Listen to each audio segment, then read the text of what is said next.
Hello, I'm Tommy. Hi, I'm Juliana. And this is our TOK presentation.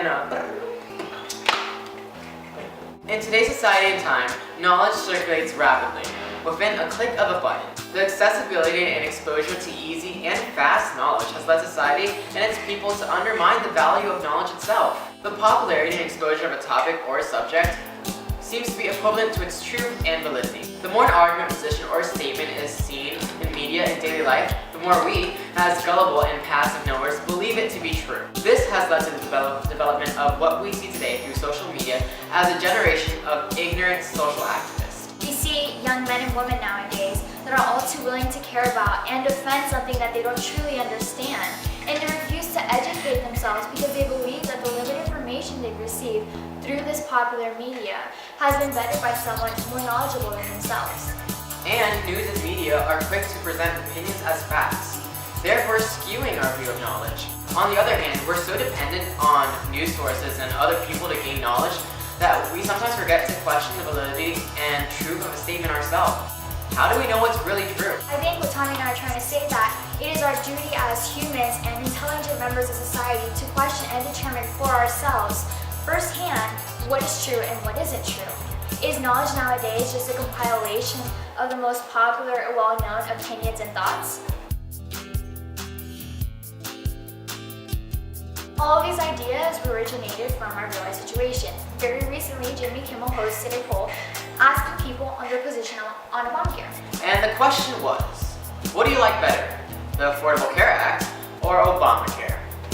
As we know, the Affordable Care Act is just another name for Obamacare, but people seem to think otherwise. Take a look at this video. Shutdowns have happened before. The last one was in 1996, but the debate on this one is particularly heated because people have such strong opinions about Obamacare. Interestingly, the polls show that most Americans say they don't like Obamacare, but they love what's in it when it all gets broken down. It's like the opposite of a McNugget. So, it's interesting. And when there are complicated issues to study, most people just side with whoever they usually side with. So I decided to conduct an experiment today. We sent a camera crew out on the Hollywood Boulevard to ask people which they thought was better, the Affordable Care Act or Obamacare. Now, as you may know, Obamacare is just a nickname for the Affordable Care Act. They're the same thing. But lo and behold, we found people who did not know that, and that didn't stop them from weighing in on it. We're talking about healthcare today, and which plan do you support, Obamacare or the Affordable Care Act? The Affordable Care Act. And what is it about Obamacare that you do not like? I just think that there's a lot of holes in it, and it needs to be revamped. I think And you think hasn't been thought out. You think the Affordable Care Act is a better plan than Obamacare? Better, but I'm not happy with that either. What do you agree with, Obamacare or the Affordable Care Act? I'm more sort towards the Affordable Care Act, but I'm also very sympathetic for people that don't have the ability to have proper medical insurance. So the Affordable Health Care Act is still a better option than Yes. Obamacare? Yes. And why do you not agree with the Affordable Care Act? Well, I think it's not really available for all. So the Affordable Care Act is more affordable than Obamacare? Just the name says it all. Right. You would agree with the Affordable Care Act? Absolutely. I think it's nice that everyone can afford it, and everyone should be able to afford it, but to force people to pay something and then doctors to make something, limiting their ability to do their job, that's kind of anti-American. Right. So Obamacare is un-American? I think it's kind of un-American to force people. What if they can't afford it? What if they want more coverage? And the Affordable Care Act is American? I think it's more American because it allows people to make their own choices on what they want and who they want to work with. Do you agree with the Affordable Care Act or Obamacare? The affordable. And why do you prefer the Affordable Care Act over Obamacare? I just don't agree with the whole Obamacare policy thing that's going on. I just don't agree with it. And do you believe that an informed citizenry is essential to a democracy? Yes. So you disagree with Obamacare? Yes, I do. Do you think insurance companies should be able to exclude people with pre-existing conditions? No. Do you agree that young people should be able to stay on their parents' plans until they are 26? They should be able to, yes. Do you agree that companies with 50 or more employees should provide health care? I do. And so by that logic, you would be for the Affordable Care Act? Yes. What plan do you support, Obamacare or the Affordable Care Act? The Affordable Care Act. And why do you support that over Obamacare? Do not like Obamacare. I don't like anything that has to be forced for everybody to buy. This is not good. Do you think Obamacare is socialist? Yes, I do. Do you think the Affordable Care Act is socialist? No. Do you believe that Obamacare will eventually lead to gun prohibition? Yes. Do you know that Obamacare and the Affordable Care Act are the same thing? No, they're not. Thanks, you made me look stupid. It's important to pay attention to the language used by these interviewees. A lot of their responses included things like weasel words, ambiguity, and the fallacy of ad hominem, where they attacked Obama himself instead of really looking at the healthcare plan itself. Within the video, the popularity of the negative views towards Obamacare is used to justify and determine knowledge.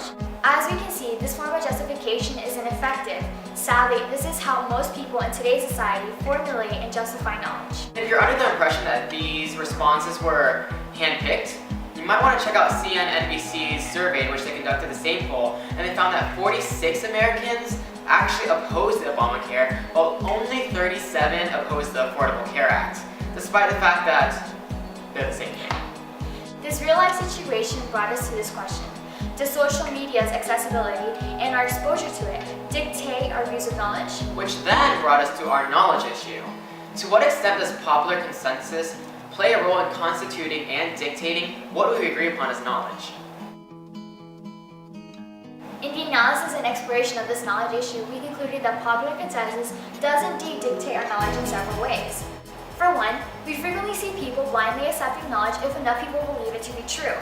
Reliance on authority and popular consensus overrule the reliability of justification and validity that people should seek for. People defend and talk about issues that because they are popular or unpopular, even though they aren't truly informed on the topic themselves. This brought us to a series of knowledge issues. To what extent has technology affected our findings or acceptance of knowledge? To what extent is knowledge created instead of pre-existing? What role does emotion and spectacle play in our judgment of knowledge? To what extent is knowledge valued in today's society? To what extent is individuality overruled by popular consensus? In the analysis of all these knowledge issues, we see that in studying this knowledge issue, we realize that it applies to several other situations because it's vastly relatable. For example, in relation to the previous real-life situation concerning the Obamacare Act, another aspect is the popular rumor of death panels. Sarah Palin, biased because of her affiliation with the Republican Party, wrote on Facebook that seniors and disabled will have to stand in front of Obama's death panel so his bureaucrats can decide, based on a subjective judgment, their level of productivity in society and whether or not they are worthy of health care. But the truth is that the law does not create death panels and does not get to choose who lives and who doesn't. Obviously. Her exaggerated language played on the emotion of the public. This claim, however, is false and was only believed in the public because of its undeniable popularity and as well as her fame in the public eye. Despite this, people still lack the motivation and common sense to discover for themselves the truth in the statement by going to the source of primary knowledge, which would be then the law itself. Instead, the reliance on secondhand knowledge has created paranoia concerning Obamacare. This can also apply to the highly sensationalized movement in Coney 2012. The 30-minute video created by Jason Russell today almost holds 10 million views. Take a look at this clip. About injustice, we cared, but we didn't know what to do. Too often, we did nothing. But if we're going to change that, we have to start somewhere. So we're starting here with Joseph Kony. Because now we know what to do. Here it is. Ready? In order for Kony to be arrested this year, the Ugandan military has to find him. In order to find him, they need the technology and training to track him in the vast jungle. That's where the American advisors come in. But in order for the American advisors to be there, the US government has to deploy them. They've done that, but if the government doesn't believe the people care about arresting Kony, the mission will be canceled.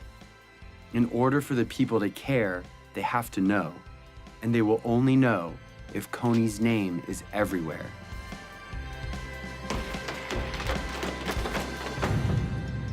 This is the dream, Coney arrested for all the world to see, and the abducted children returned home. Here is how we're going to make him visible. We are going to make Joseph Coney a household name, not to celebrate him, but to bring his crimes to the light. And we are starting this year, 2012.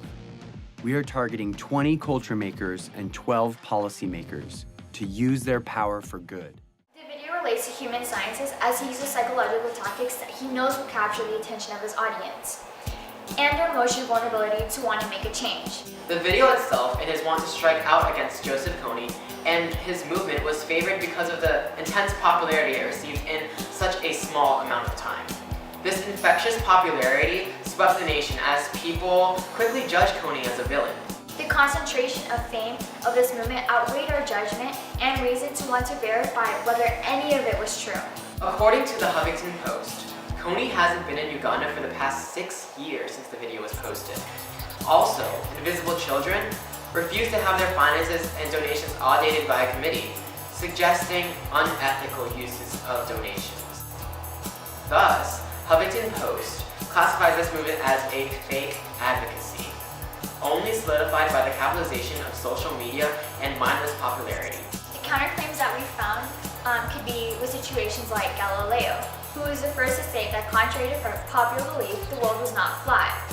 In going against popular consensus, he was condemned from the church from stepping away from something that was back then knowledge. Today, the world being round is just basic knowledge. However, this took Galileo's individuality in going against the masses to create the knowledge that we know today. Galileo's discovery is one amongst the myriad discoveries that are part of our accumulated knowledge. Without the inspiration to want to present new and different ideas, the development of natural sciences would be non-existent. As humans, we greatly depend on these individuals and the discoveries they make. It's important to note that this proves to be a counterclaim, as these discoveries are made independent of whether they have a popular consensus or not. Some different perspectives that we can explore while talking about this issue are media outlets, responsible knowers, and then we have those careless and passive knowers. Concerning the media outlets, they put out information and news on things that they'll get money for. So NBC or CNN or Fox, they put out news and media that are biased to their viewers. So as people watch it and support the things that they say more of those things. Concerning responsible knowers, we feel that everyone should take the responsibility for their own knowledge, and responsible knowers should not rely on the popular consensus of the masses, but actually take that individuality and go out for themselves to do some first-hand research or even find out for themselves what the true knowledge or issue is. I think we also talked about the responsible knowers that even if they try to defend their thoughts, they kind of just end up looking like fools because we have these people that think they know what they're talking about because they're relying on what they see on Facebook and what they see on Twitter, but in reality, none of it's really true. And then we have people who are careless and passive knowers who don't really care if they know or not and just go along with the masses like sheep to like a herd. I feel like if everyone was a passive or careless knower, our society would be slowly diminishing because everyone would just follow along ideas and thoughts that might be wrong or incorrect. Without those individuality and responsible knowers, we would be nowhere.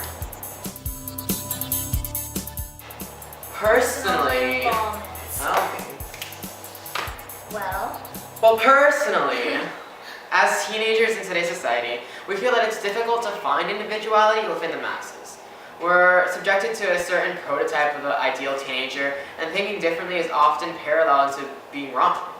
Originality is diminishing within the authority that is teaching us our beliefs. Also, it's within the same society that the youth is going to be less attentive to world affairs and henceforth just grasping knowledge without taking an individual responsibility of that knowledge.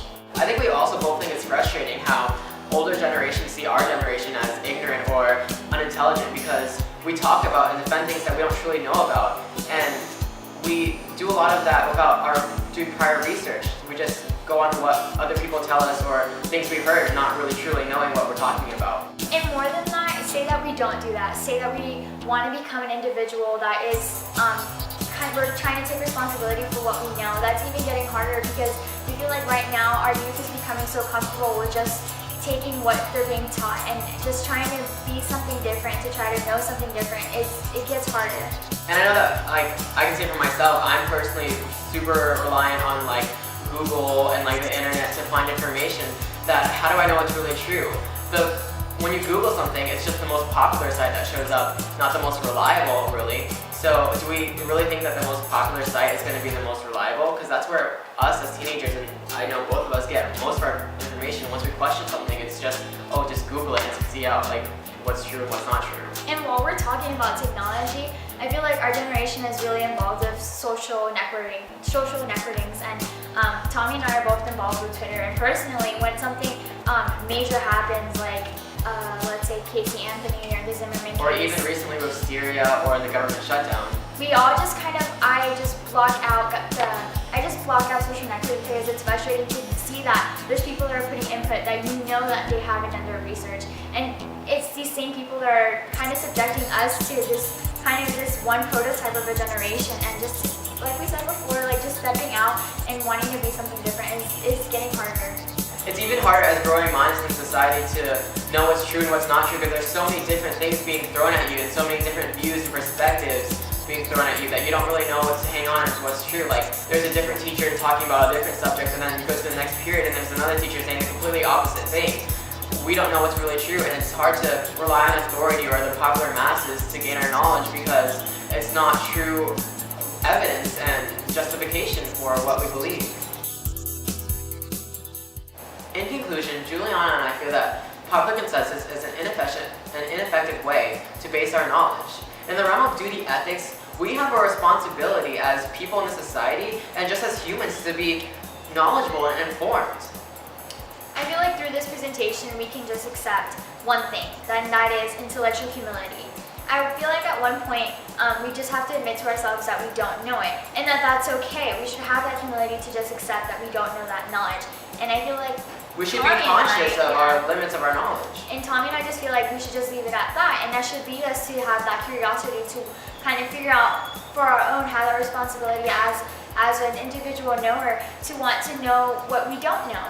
And concerning this intellectual humility, this is actually a positive among society, because we should have the courage or not be shameful to admit that, hey, I don't know that, and go out and find it, instead of just going with the popular masses and maybe something that's wrong. So I feel like we're guilty of being passive knowers. It's often. And we know that... We all are. Yeah. We know that it's difficult to find, even if we do our research. Are we using the right research methods? Are we doing the right thing? Are we going out and asking the right people? So this leads us to our concluding thoughts of how should we improve upon, or what should we do to become more individual knowers? I feel like this is so important to us because we're becoming the future. We need to be a growing nation that is knowledgeable, but we are at a standstill. During this presentation, we're kind of just thinking, what's the next step? What should we do? And if we keep relying on the popular masses, how are we ever going to be individuals?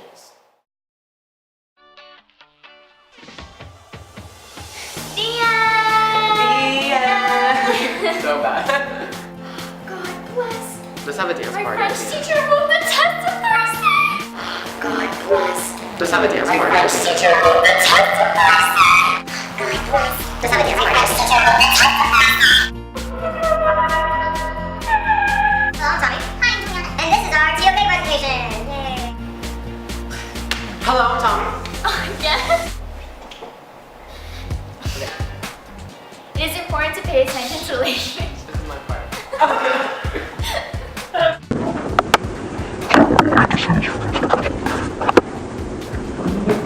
It is our duty as humans and intelligent members of a society. It is our duty as human and intelligent members of society to question. Why? I was going for it. Look like this. You know it. You know it. You know it. You know it.